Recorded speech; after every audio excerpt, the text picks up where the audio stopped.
کریم صلی الله علیه وسلم چې کله د دنیا نه تشریف یوړو نو پیغمبر علیه السلام په خپله زندګۍ کې ښکاره څوک د خپل ځان په ځای خلیفه نو مقرر کړی، خو بعضې حالات د نبی علیه السلام نه داسې ښکاره شوي وو چې هغې کې ښکاره د حضرت ابوبکر صدیق رضی الله عنه خلافت ته اشاره وه. لکه په خپل جون باندې نبی علیه السلام چې کله بیمار شو نو په خپل جانماز او په خپله مصله باندې د امامت دپاره حضرت ابوبکر صدیق مقرر کړو. دې نه دا معلومیږي چې ته امامت صغرا وی وړی امامتي او د ملک مشرۍ ته امامت کبرا وی لویه مشري، نو چې په جومات باندې په خپله مصله هغه وړه مشري حضرت ابوبکر صدیق ته ورکړه. دې نه معلومیږي چې د دغې مشر هغه لویې مشرۍ چې د مسلمانانو خلافت ته بادشاهي ده د هغې صلاحیت او د هغې قابل هم حضرت ابوبکر صدیق رضی الله عنه دی. داسې نور هم ډېر خبرې ښکاره شوې وې. یو بیبي راله نبي علیه السلام نه څه شی وغوښته، وی سبا له راشه. بیبي نبي علیه السلام ته وایي د الله رسوله که سبا تاسو نه وی نو چا ته به بیا ویمه، تاسو په ځای به څوک وي چې دا شی د هغه نه غواړم. نبي علیه السلام وفرمایل که زه دې ونه موندم ابوبکر نه غواړه. داسې نور ډېر واقعات دي، د هغې واقعاتو نه ښکاره معلومیږي اشارتن، یعنې داسې ښکاره اشارې معلومیږي چې د نبي علیه السلام نه پس خلیفه حضرت ابوبکر صدیق رضی الله عنه بی. خو کله چې وفات شو د وفات نه مخکې کولاو اعلان نو کړ چې پلانکي به خلیفه وي. په مدینه منوره کې یو ځای دی ثقیف بني ساعده د بنو ساعده قبیلې یو د مشورې اجره وه، یو ځای و هغې کې انصار د مدینې منورې باشندگان را جمع شوي. عمر فاروق رضی الله عنه حضرت ابوبکر صدیق رضی الله عنه د مټه ونیوه، وی هله شا به چې لړ شو د مدینې خلق راغون شوي دی او ځان له مشر مقرروي، خلیفه مقرروي. ورشو هسې نه چې داسې یو خلیفه مقرر شي چې د خلقو نیخ وه یا اختلاف پې جوړ شي، نو هسې نه د نبي علیه السلام امت کې الله لوی اتفاق راوستلی او دا اتفاق په اختلاف بدل نشي او خونریزي شروع نشي. دواړه په لاره روانو، یو صحابي وله مخې له راغی، وی څه کوې؟ وی ته کم ځای نه رالې؟ وی شا به زر ورځی او بنو ساعده قبیله کې فلانکي ځای کې خلق جمع شوی دی او د امیر انتخاب کې ګورې زر ورورسئ. حضرت ابوبکر صدیق رضی الله عنه حضرت عمر فاروق رضی الله عنه دواړه ولرلل. واقعي خلق جمع او ډېر زیات انصار د مدینې منورې دوه قوم او اوس او خزرج هغه جمع او یو صحابي حضرت سعد ابن عباده رضی الله عنه د خزرج قبیلې سردار بیمار و تبی وه، کمبل یې ځان نه تاو کړی و، اپه کې په منځ کې ناست و، د هغې اراده دا وه چې دې مونږ امیر مقرر. بهر کې د دواړو طرفو نه تقریرونه وشو. انصارو دا مطالبه کوله چې یاره وطن زمونږ دی، کلی زمونږ دی، پکار دی چې د نبي علیه السلام خلیفه زمونږ نه وي. حضرت ابوبکر صدیق رضی الله عنه حضرت عمر فاروق رضی الله عنه وی چې نه، مونږ د پیغمبر علیه السلام ملګري یو، د هغه رشته داران یو، مونږ وطن پرېښی دی، کلی مو ورسره پرېښی دی او امت زمونږ په امامت متفق کېږي. ګورې ستاسو نه بېشک د انصارو ډېر لوی فضیلت دی، ځکه نبي علیه السلام یو مقام کې فرمایلي و مکه مکرمه چې کله فتح شوه نو انصار لږ غمجن، انصار د مدینې شریفې اوسېدونکي خلک وو. یره وایي نبي علیه السلام خپل وطن فتح که هسې نه دلته ایثار نشي، هجرت خو یې کړی خو د خپل وطن کې واپس ایثار نشي. نبي علیه السلام مبارک ته دا خبره راورسېدله، دا ټول انصار یې را جمع کړل، وی تاسو داسې داسې وایې؟ وی او وی قسم په الله که دا ټوله دنیا په یو طرف روانئ، انصار په بله لار رواني، زه به د انصارو په لاره ځم او د نورو سره به نه ځم. او زه که چرته هجرت الله نه وي فرض کړی نو زه به مکه کې نه وي پیدا، زه به مدینه منوره کې پیدا وي. خو الله د دې هجرت د برکت نه دلته کې دنیا ته راولېږلم او بیا مې هجرت وکړو تاسو له رالمه. او ستاسو مثال خو داسې دی لکه په ډوډۍ کې په خوراک کې مالګه خلک به زیاتېږي نسوارو تاسو به کمیږئ لیکن هیڅ فکر چې ونه کوئ ستاسو مخکې نه زه روان یم زما او ستاسو ملاقات به د محشر په میدان په حوض کوثر کې واقعي د انصارو ډېر فضیلت حضرت ابوبکر صدیق رضی الله عنه بیان کو خو هغې سره دا یره وه که انصارو کې دوه قومه دي ټول عمر یو بل سره اختلاف راغلی دی که د یو قوم سره امیر کو بل به یې نه خوښوي که د بل مقرر کو بل به یې نه خوښوي او که د دې په اتفاق هم یو سړی امیر شي ممکن ده چې د بهر د باندې خلک یې خوښ نه کي او په خلاف د قریشو کې د نبي علیه السلام قوم دی که د هغې امیر مقرر کړي ټوله دنیا مني او بیا یو ټکې ووې یو حدیث یې ووې حضرت سعد ابن عباده ناستو د انصارو دا مشر وی تا ته پته نه ده چې نبي علیه السلام فرمایلي چې الائمة من قریش چې کوم مشران د قومونو جوړېږي بادشاه جوړېږي هغه د قریشو نه وی او دا خو نبي علیه السلام ویلي دي نو بیا داسې کوو چې د قریشو نه یو سړی امیر مقرر په اتفاق باندې حضرت ابوبکر صدیق رضی الله عنه خلیفه جوړ شو انصار هم بیعت وکړه مهاجرین هم بیعت وکړه او حضرت ابوبکر صدیق رضی الله عنه راغی د نبی علیه السلام په منبر باندې تقریر هم وکړه او بیا بالاتفاق حضرت ابوبکر صدیق هغه د مسلمانانو مشر مقرر شو یو ټکی دلته راځي چې حضرت علي ته بیعت نو کړی هغه وروسته بیعت وکړه رضی الله عنه په بخاري شریف کې یو حدیث دی حضرت علی رضی الله عنه او د حضرت ابوبکر صدیق رضی الله عنه پټ ملاقات شو ابوبکر صدیق رضی الله عنه تپوس وکړه د حضرت علي صاحب نه وی تا بیعت ولې نه دی کړی خلک څه پټ پټ شکونه کوي چې دې بیعت ولې نه کوي علي رضی الله عنه دا الفاظ د بخاري شریف کې ذکر دي چې زه د بیعت نه ما انکار نه دی کړی ته زموږ مشر د نبي علیه السلام نږدې صحابي هجرت سفر دی ورته یو ځای کړی دی د پیغمبر علیه السلام د غار ملګری پاتې شوی نبي علیه السلام ته ډېر نږدې وی موږ ستا د مشرۍ او ستا د فضایلو انکار نه کوو خو په یو ټکي خفه یم هغه دا دی چې کم از کم زه د نبي علیه السلام رشته دار یم د هغه د ترې زوی یم د هغه زوب یم نو که تاسو خلیفه مقرره نو په کار دا دی چې موږ سره مشوره خو پکې شوې دا نه وایم چې زه خلیفه شوی وی مشوره په کار وه حضرت ابوبکر صدیق رضی الله عنه بېشک دا خبره دې ټیک ده خو هغه وخت داسې و چې د مشورې نو که موږ مشورې تاسو سره کولې تاسو خو د نبي علیه السلام په کفن دفن کې مشغول وې هلته انصارو خلیفه مقرره و د هغې نه لانجه جوړېده بیا یقین و که بخاري شریف کې حدیث دی حضرت علي رضی الله عنه راغی او په عام منبر باندې کېناست او اعلان یې چې ما دا بیعت وروستو کړی په دې وجه و لکه مې لږه ګیله وه چې موږ سره پکې مشوره نه ده شوې نور د ابوبکر صدیق د فضایلو نه او د هغه دا صفتونو نه زه انکار نه کوم نو کلاو د خلکو مخکې حضرت علي رضی الله عنه بیا ورسره بیعت کړی دی څه 2 کاله تقریبا د حضرت ابوبکر صدیق رضی الله عنه د خلافت شوې یا چې هغه وفات شو د هغه نه پس حضرت عمر فاروق رضی الله عنه هغه د خپل ځان په ځای په خپل ژوند کې خلیفه مقرر کړ حضرت عمر فاروق رضی الله عنه ورته وی ما خلیفه ما مقرره وه خلک هم ورته وی دې مه مقرره وه ګورې ډېرې سرتیزه دی او ډېر سخت دی سخت که دې خلیفه مقرر که ګورې دا ډېر سخت دی او خلکو ته بې ځایه تکلیفونه او عذابونه به ورکي حضرت ابوبکر صدیق وی په ده د خلافت بار نه دی را پروت دی که د خلافت بار یې په سر پرېوته د ده را سختي به ختمه شي واقعي حضرت عمر فاروق رضی الله عنه خلیفه شو ډېر زبردست فتوحات وشو تقریبا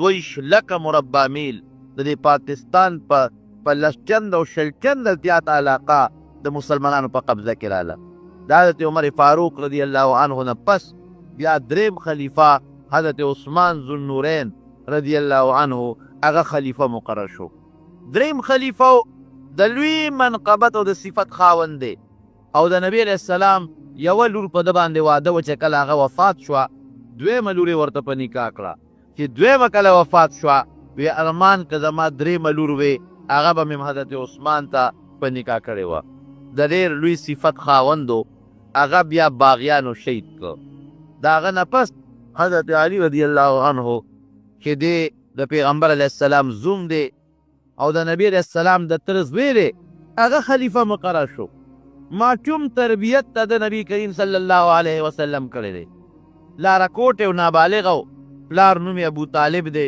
هغه مسلمان نو، لیکن په یو دره کې نبی علیه السلام په مانځه ولاړو او حضرت علی رضی الله عنه ورسره په مانځه ولاړ دی او پلار یې ابو طالب په لاره تیر شو. دی لږ ویرېده چې کله مونځ نه فارغ شو نو راویښ غوښته بچې دې خوا راشه. څه دې کول؟ وی د تره زوی سره ولاړ یم نو. هیلې څه وایي هغسې کوم نو. وی مه یارېږه، د تره دا زوی چې تا په کومه لاره بوځي په هغې ورسره ځه، دی به چرته هم تا په غلطه لاره بونه ځي. تربیت یې ټول نبي علیه السلام کړی چې پیغمبر علیه السلام هجرت وکړه. د هجرت په موقع باندې پیغمبر علیه السلام هغه پردي امانتونه حضرت علي صاحب له ورکړل او په خپله بستره باندې ګورې دې پرېښود، حالانکې هغه د ډېرې یرې بستره وه، ځکه چې ګیر چاپېره کافر ته وو. هغوی اراده دا وه چې سهار به پرې موږ حمله کوو. چې راغلل نبي علیه السلام نو حضرت علي صاحب په بستره ملاست دی، ملګری دې څه شو؟ ما ته پته نه لګي. چېرته لاړې په دې لاره وتېرې بېګا د شپې نو؟ کوم خوا تللی دی زه نه یم خبر. دې یې بوده څه وخت یې لږ غوندې نظر بند کړی او بیا یې پرېښوده. شیر علي ورته وایي. شیر یو بهادر شخصیت ورته ویلې کېږي. شیر ورته وایي، بهادر شخصیت ورته وایي، اسد الله ورته وایي. اسد الله معنا د الله زمرې. او واقعي د خیبر په مقام کې نبی کریم صلی الله علیه وسلم حملې کولې، خیبر نه فتح کېده.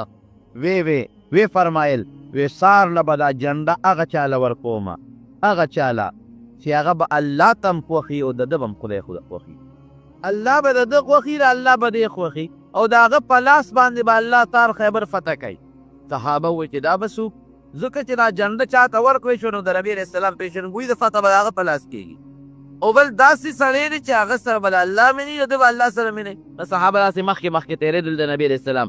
یو وی چې دا صفت به ما ته میلاویږي، جنډه به ماله راکوي. بل وی ماله. تپوس یې وکړو این علي بن ابي طالب، علي رضی الله عنه څه شو؟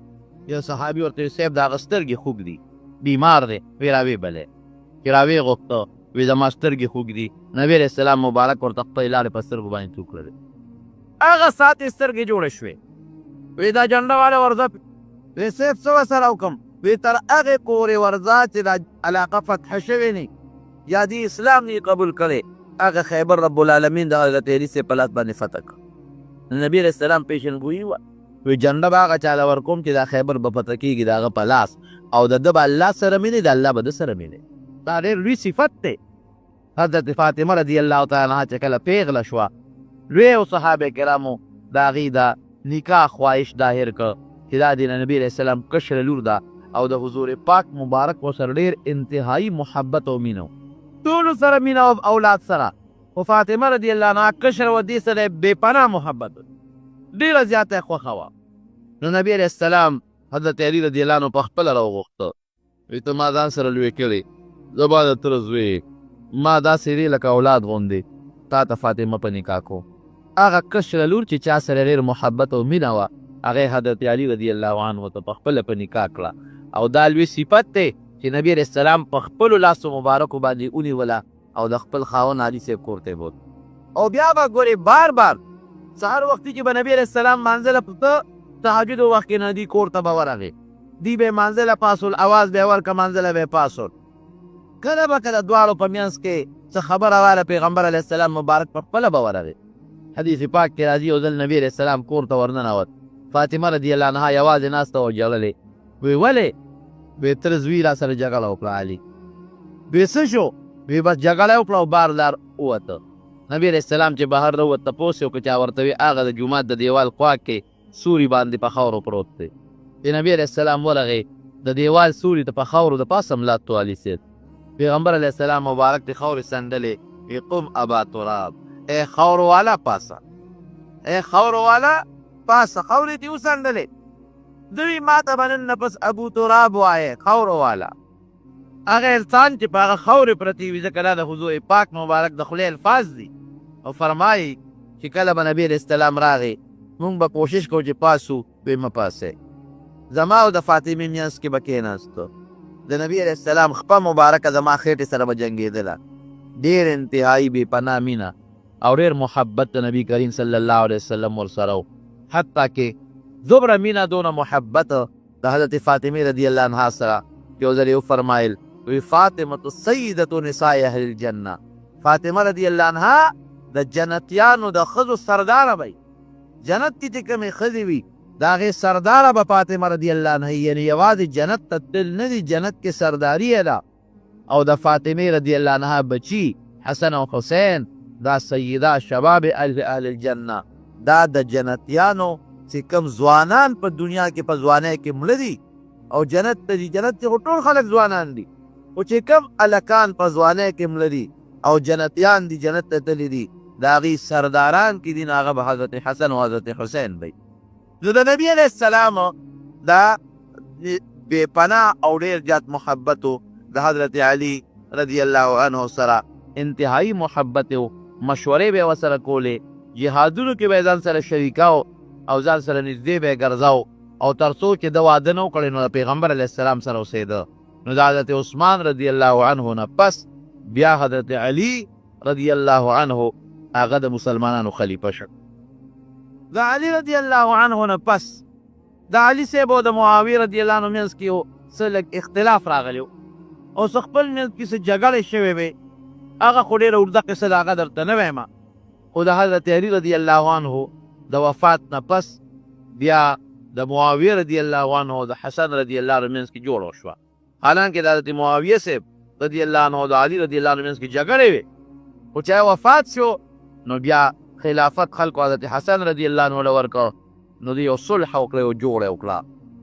او معاویه صاحب سره وی داسې به وکړو 6 میاشتې به بادشاهي د حضرت حسن رضی الله عنه سره او 6 میاشتې پس به بادشاهي حضرت معاویه صاحب ته حواله شي، په دې به د مسلمانانو منځ کې جوړ وشي. حالانکه ډېر لوی اختلاف و، نیم صحابه یو طرف ته نیم بل طرف ته، او پیغمبر علیه السلام یو پیشنګویي کړې وه.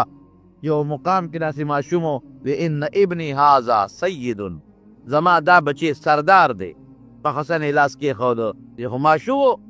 لعل الله یصلح به بین فئتین عظیمتین من المسلمین، وی الله به د دې حسن په لاس د مسلمانانو د دوو لویو ډلو په منځ کې جوړه راولي. د مسلمانانو د دوو لویو ډلو په منځ کې به الله د ده په لاس جوړه راولي. واقعي همغسې وشوه. د علي رضی الله عنه او د معاویه صاحب په منځ کې ډېر لوی اختلاف و، لوی جګړې شوې وې. د علي صاحب د وفات نه پس صلح الله را د په لاس باندې راوستله. 6 میاشتې د خلافت وکړو او د ده د وفات نه پس بیا حضرت معاویه رضی الله عنه بالاتفاق د مسلمانانو خلافت لاس کې واخیست. حضرت حسن کله پیدا شوی دی؟ علي صاحب نه پس دی بادشاه شو. دی د هجرت په 3 کال چې نبی علیه السلام کله مدینې منورې ته هجرت وکړو، نو په 3 کال باندې د رمضان په میاشت کې دی پیدا شو. نبی علیه السلام چې کله خبر شو نو فوراً د فاطمې رضی الله عنها کره ورغی، وی ماشوم ما له راولئ. هغې ورته روچت که نوسیه دی د لور دوی دی، روچت یې که ورته. حضور پاک مبارک ورته لومدې په غوږ کې بانګ ووی او یو کجوره یې راواغېشته، په خپله خوله مبارکه کې وچوپله، او هغه کجوره چې خپله خوله کې وچوپله هغه یې راواغېسته د حضرت حسن په خوله کې کېښوده. گویا کې د ده وجود ته لومبۍ لاړې د کجورو سره چې ننوتې هغه د پیغمبر علیه السلام مبارک لاړې وې. بیا تپوس وکړه، وی دې بچي لم نوم یې ښودی دی که نه؟ هغې ورته وی او صاحب وی څه نوم ولی ایښی دی؟ وی حرب. حرب په عربۍ کې جګړې ته وایي. چې دې به د دشمن د کافر مقابله کې جهاد به کوي، مجاهد به یي. نبي علیه السلام وفرمایل نه، حرب نوم وله نه ږدو، نوم ورته زه ږدم. دله ما حسن نوم کېښود. حسن معنا ډېر ښکلی، دا نوم ورته پیغمبر علیه السلام کېښود. په 9 روز ورته نبي علیه السلام عقیقه وکړه. عام مسلمان چې کله بچی پیدا شي نو په 9 روز هغه له عقیقه پکاري. یو څو کار په 9 روز پکاري. یو دا چې نوم به ورله ږدي، په 9 روز نوم کېښودل مقرر الپکاري. خشته نوم چې کوم اسلامي نوم یې، لکه ګوره پیغمبر علیه السلام ورله څونه ښکلی نوم کېښود، حسن معنا ډېر ښکلی. د پیغمبر علیه السلام د خپلو بچو نومونه، د یو زوی نوم یې ابراهیم و، د نیکه نوم یې د پیغمبر، نو د پیغمبر نوم کېښودل پکار. د بل زوی نوم یې قاسم و، قاسم صرف قاسم. قاسم معنا قسمت کوونکی، تقسیم کوونکی. د بل بچي نوم یې طیب و، طیب معنا پاک. د بل بچي نوم یې طاهر و، طاهر معنا پاک. ښایسته ښکلي نومونه نبي علیه السلام خپلو بچو له ایښودي، هغه ماشومان یې کې مړه. او وسیله نوم کېښود حسن، ډېر ښکلی. نو په 9 روز به یو نوم ږدي بچي له، نوم چې زره صحابي نوم کېده، یا د پیغمبر نوم کېده، او یا هغه نوم کېده چې د هغې ښایسته ښکلې معنا وي. دویم به وله سر خری ګورئ که الکي کې جینۍ وي په اومه ورځ به وله سر خری موږ پښتانه ورته سرکلی وایي او چې بیا سر وله وکړی نو د سر د ویښتو برابر سپین زر به د الله په نوم خیرات کوي اوس دې زمانه کې خو سپین زر نی هغه پخوا به د سپینو زرو سکه به او روپۍ به وې نو 100 روپۍ 50 روپۍ خیرات یې چاله ورکړه درېیم عقیقه به وله وکړي عقیقه خو اصل کې دې ته وي چې سر وله وخورئ خو عقیقه هم دغې خیرات ته وایي نو که الکي نو 2 ګډان یا 2 چیلي هغه عمر والا چې قرباني پې کېږي هغه ذبح کا حلال کا خیرات یې کا روجي پکې چې که داسې خیرات کې خووې په خلکو خورې غوښې په خلکو تقسیمې او که جینۍ وي یو ګډ یا یو چیلې هغه د چا وس نه کېږي نو مختصر خیرات وکړه چې سړي وس کي دا خو د وس خبره وس دې نه کېږي نو لږې روجي پخې کا اسې 1 کیلو غوښه راوړه اوروا پکې واچوه چې ته په فقیرانو مسکینانو خو په خپله هم خوړی سې په مالدارو هم خوړی شي دې کې د مالدار او د غریب فرق نشته دا حقیقي غوښه مالدار غریب دواړو له ورکولی شي پې خوړی شي دا اسلامي طریقه ده خو د وس خبره ده که وس دې رسي هلک له 2 ګډان یا 2 چیلي او جینۍ له 1 ګډ او چیلي که وس نه کېږي چرګوټې لږ غوندې خیرات وکړه معمولي غوندې اوس د دې حقیقي فایده څه ده نبي علیه السلام مبارک فرمایي دا انسان دا ماشوم چې لوی شي نو خامخا په ماشوم بیماری راځي چې دا حقیقه وشي او دا وینه توی شوه دې تویېدو سره د دې ماشوم کې څومره بیماری دي هغه ته رب العالمین ختمي دونه فیض وشي پکې اوس زموږ پښتانه په بچو هر قسمه تاوان کوي ګوره په سکول یې موږ څونه تاوان کوو سکول ته چې بوځو په جامو یې څونه تاوان کوو په سنت یې څونه تاوان کوي سنت چې د ماشومانو کېږي دمې خلک را ولي صاحب او وي سي آرونه او اجراګان کله سنت نه پس چې کله د بچي واده وي په واده والا څونه تاوان کوي نو په دې حقیقه دا خرچه ولې زموږ خلک نه کوي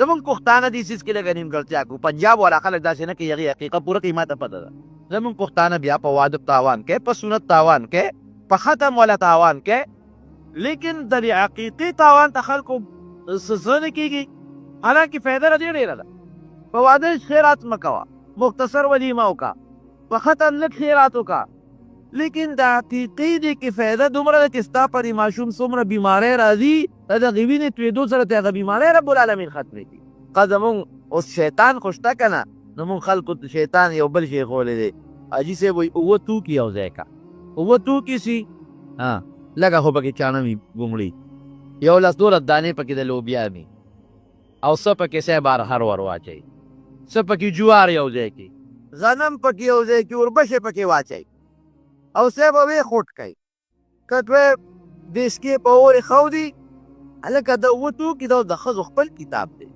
نه قرآن کې دا شته نه حدیثو کې دا شته نه چې د یو امام خبره ده نه د یو بزرګ خبره ده نه د یو عالم د خولې خبره ده دا ځانګه د ښځو خپل کتاب د قسم قسم لوبې خو زموږ د زنانو هم شروع کړي دي که دا پکې د ملک بابا الوا ده او پکې دا بېلې پیسې غونډوي کوڅه په کوڅه به ګرځي الوا ته چې د ښځو ړو شي که نه دا چل جوړ کړي کوڅه په کوڅه 4 انې او 3 انې روپۍ او 2 روپۍ به غواړي ماشومان د ملنګ بابا الوا پخو ښه ګرځي به کوڅه په کوڅه باران نه کېږي پیسې غونډو چې باران وشي پیسې سره غونډې سال سره کې خو چې څه د وسه دې کېږي د 11 روپو الوا په سوګیرو پخه کا تېراتي که نه خدای به باران وکړي چې بیا باران تېر شي دا بندول هم غواړي که نه نو بیا کوڅه په کوڅه ګرځي سوال ولا شروع کړي عجیبه رواجونه موږ شروع کړي دي نو صاحب دغه کټوی او دیشکي کې هر او غنم او وربشې او څه بلا پکې نور هم واچوي 7 توکي یو ځای کې لږ غوندې پکې هغه ماشومانو لکه اکثر موږ ګورو که نه هموږ هم په ماشومان واړو چې ته به دا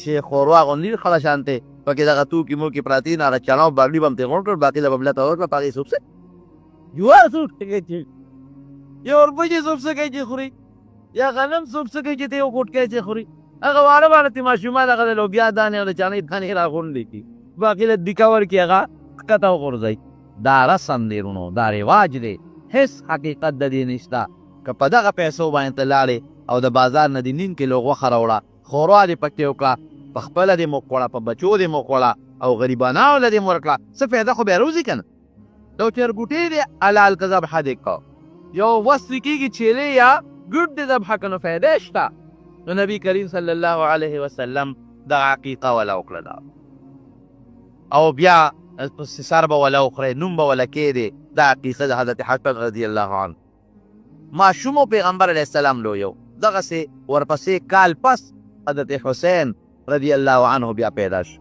اته یو کال کشر دی په رمضان کې پیدا شو، هغه په شعبان کې چې تاسو شوقدر میاشت ورته وایې 11 میاشتې پس حضرت حسین رضی الله عنه پیدا شو. یو بیبي ده حارث، د حارث لور ده، هغې خوب ولیده، هغه نبي علیه السلام ته کېناسته، د الله رسول یو ډېر خطرناک خوب مې لیدلی، وایه راته که نه؟ وی نشم بیانول، ډېر د هیبت خوب. وی وایه خیر تعبیر به وباسو. وی خوب مې ده ولیده چې صیف ستا د وجود نه یو ټوکړه راپرې شوه او زما دې غېږ کې راپرېوت. پلار هغه وجود نه ټوټه راپرې شوې ده او زما غېږ کې چا راوغورځوله. داسې خطرناک خوب مې ولید. حضور پاک مبارک ورته مسکی شو، وی دا خو ډېر ښایسته خوب دی. وی زما د وجود ټوکړه ده، دا معنا چې زما د لور فاطمې بچی به پیدا کېږي، ابه ستا غېږ کې راغورځېږي، ته به یې خدمت کې، ته به یې دایي، ته به یې تربیت کې. دا خو ډېر ښایسته خوب دی. او چې کله حضرت حسین رضی الله عنه پیدا شو، هغسې پیغمبر علیه السلام ورغې، په غوږ کې ورته بانګ ووې او هغه ګوټي ولا کجوره په خوله مبارکه کې وچوپله، هغه یې د هغه په خوله کې کېښودله او په 9مه ورځ باندې د هغه عقیقه وکړه. وی نوم هم ورله څه کېښود؟ هغه زوړ نوم یې ولی چې کوم حسن له حرب نوم ورله کېښود. وی نه دا نوم مې نه دی خوښ، وی د حسین نوم کېښودل پکار. حسن ډېر ښکلی، حسین تصغیر ورته مونږ وایو، دا خشتوکي چې مونږ پښتو کې وایو دې معنا ده، د تصغیر معنا خشتوکي، خوشرنګه.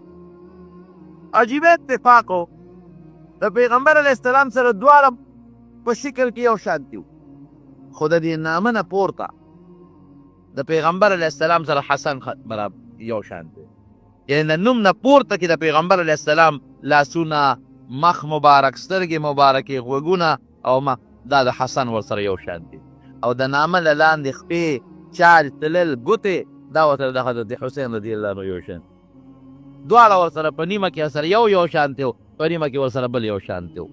او تاسو یقین وکړئ تعریف لیکي چې نبی کریم صلی الله علیه وسلم به د ورځې روزانه یو ځل فاطمې رضی الله عنها کره خامخا ته کور یې نږدې و او تپوس به یې کو، وایي زما هغه بچي څه شو مالی راولې. او کله چې به دا دواړه ولاړو، یو صحابي فرمایي نبی علیه السلام حضرت حسن او حسین را روان و دواړه، وایي چې نبی علیه السلام وکتل نو پیغمبر علیه السلام ورته کېناسته او لاسونه یې ورته داسې خواره کړل. وی دواړو رامنډې کړه، پیغمبر علیه السلام ته ورته غاړه وتل. یو صحابي فرمایي وی قسم، او جامې یې چولې دي خشته ښکلې او جومات ته راننوتل، رامنډې والې. وی پیغمبر علیه السلام مبارک تقریب په نیمه کې پرېښودو او د منبر نه راکوز شو. یو یې په خیط لاس کې رونیوه او بل په دې ګس لاس کې، یو یې په دې خیخ په کېنو او بل یې په دې ګس اخپه باندې کېنو او خپل تقریر یې شروع کړ. وی به خلکو ته کتل، به دې بچو ته کتل او وی فرمایل چې الله رښتیا وایي، انما اموالکم و اولادکم فتنه، چې ستاسو مالونه او ستاسو بچي دا مصیبت دی، دا فتنه ده. تقریر مې کو، دا دواړه چې مې ولیدل چې رامنډې والې، نو ټینګ نه شوم، تقریر مې پرېښود او دواړه مې راوکتل، ځان سره مې کېنول. دا انتهایي محبت. یو صحابي فرمایي چې نبي علیه السلام لمونځ کو، په سجده باندې پرېوت. دا ماشومان رالل د نبي علیه السلام سره لوبې کول، والو که نه، ځکه د نبي علیه السلام د وفات په وخت کې حضرت حسن د 8 کالو او حضرت حسین د 7 کالو واړو، بې د دواړه په ملا د پاسه ورته سواري. وی تر هغې پورې پیغمبر علیه السلام مبارک سر د ځمکې نه نه اوچته و تر کو چې دوی د شا نه تو شوي چې که زه سر اوچت کړم دا ونه غورځېږي. او زه اکثر، یو صحابي فرمایي ما نبي علیه السلام لیدلی چې په سجده به پروت و، حضرت حسن راغی، ډېر ماشوم و، رکوټ یې لا خبرې نه شوې کولی، د حضور پاک د دې دواړو خپو په منځ کې به ننوت. رکوټ یې هغه هم دونه مینه ورسره کوله. دوی نبي علیه السلام مبارک به ورته خپې کولاو کړې او د پیغمبر علیه السلام په ورته غاړه ږیره به یې ونیوه ورته د نبي علیه السلام، او کله به د پیغمبر علیه السلام په دې سر باندې راسواره شو. دا ماشومان د حضور پاک مبارک دوی سره مینه او د دوی هغې سره مینه.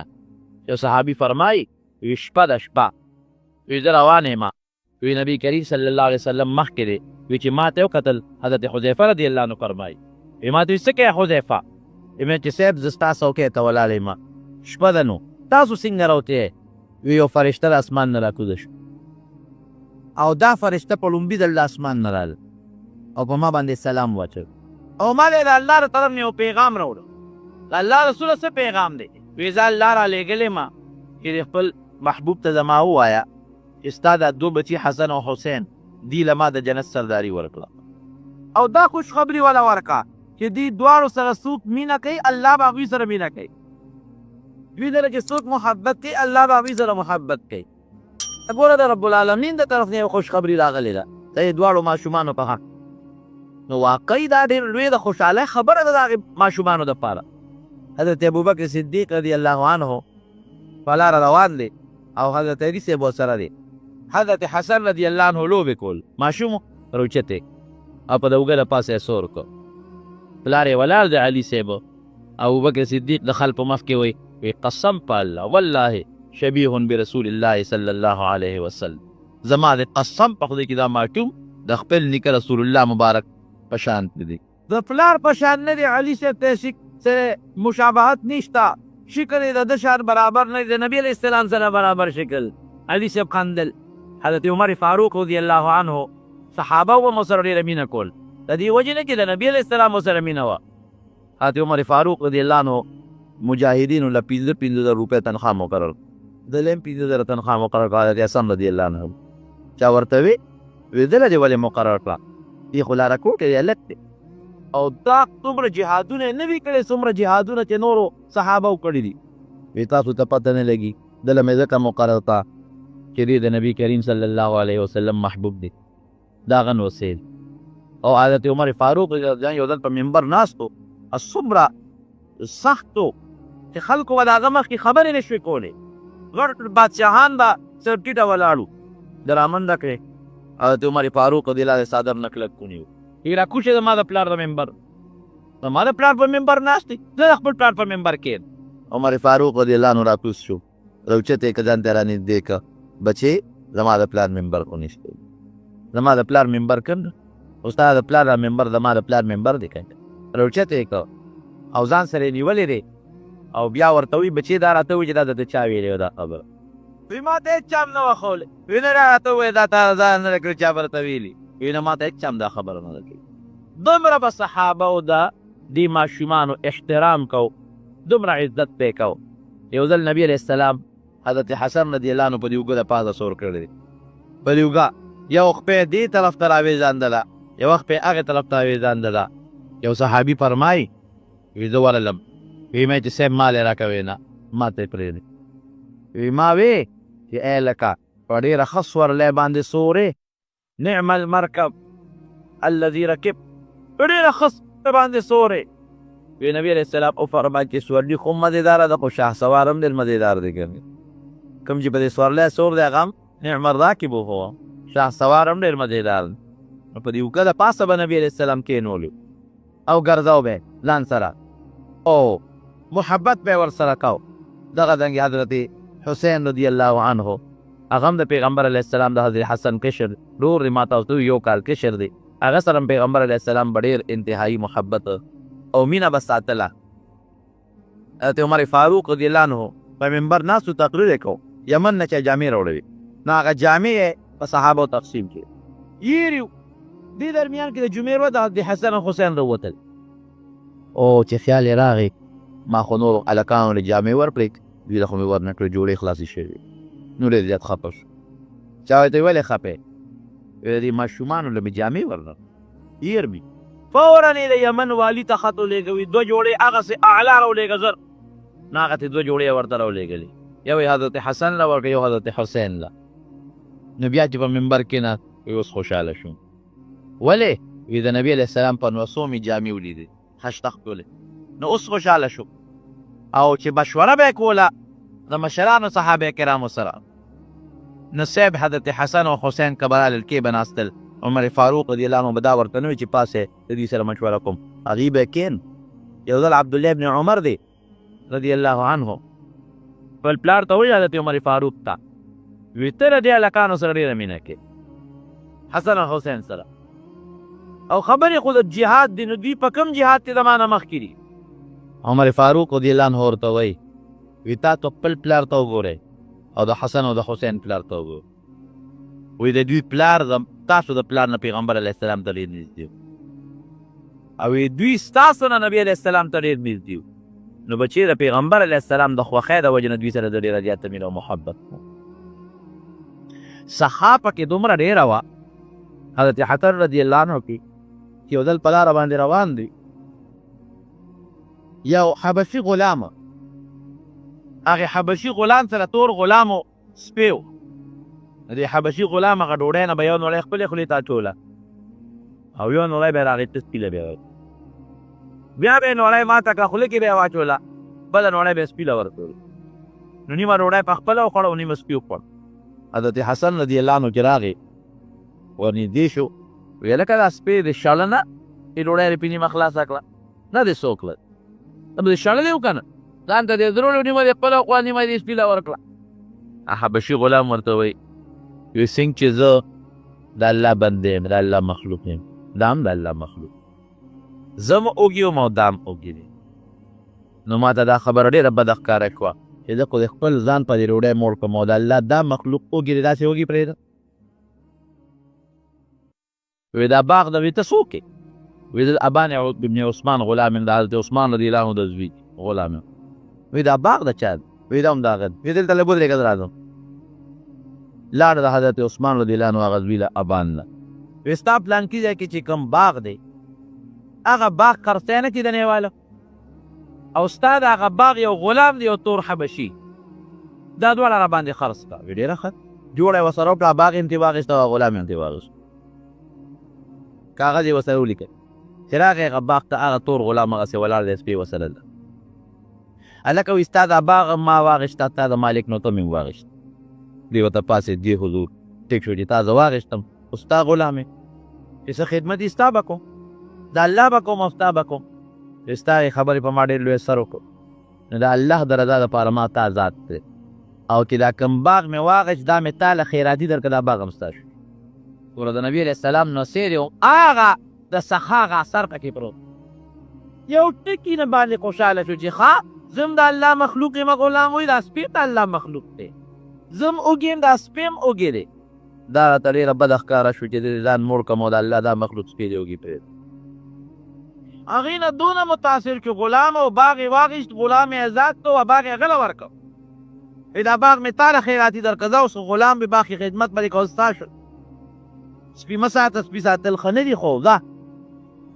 غلام ورته وایي وی د کوم الله د رضا لپاره چې تا زه ازاد کړو او د هغې الله د رضا لپاره دا باغ دی کې ما خدمت کو، زه د دې نوکر وم، دا تا ما ته وقف کړه، زه د دې مالک کړم، خان دې کړم، نو د هغې الله د رضا لپاره دا باغ هم زه د خدای په نوم کې خیرات کړو، باغ هم زه راځم، زه د الله په نوم ما هم خیرات، بیت المال ته چې کوم ځای کې دی خوښ د الله په نوم باندې خیرات.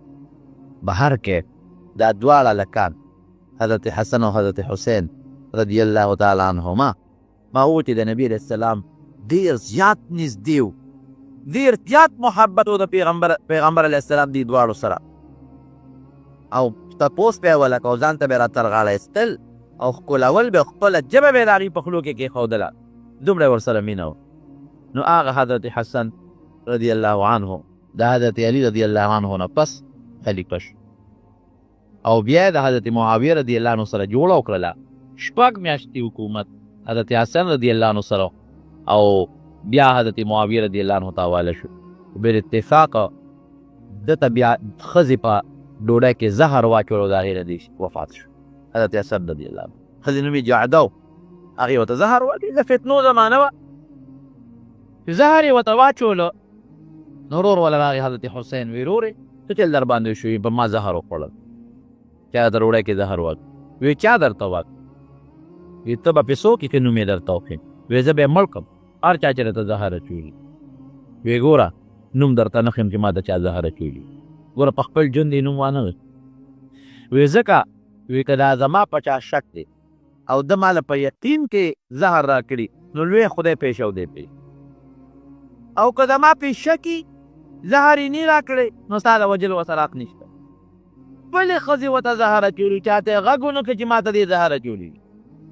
چې کله بیا وفات شو نو د وفات کېدو نه مخکې وصیت وکړه خپل لور ته، داسې وکړه چې حضرت عایشې رضی الله عنها نه تپوس وکړه، زما د زړه د ارمان دی چې د خپل بابا د نبي علیه السلام د شپو سره خوا کې د دخل، خو کوټه د عایشې صدیقې ده، د هغې نه ته معلومات وکړه نو که ماله ځای راکوي لږ غوندې نو چې د پته شو.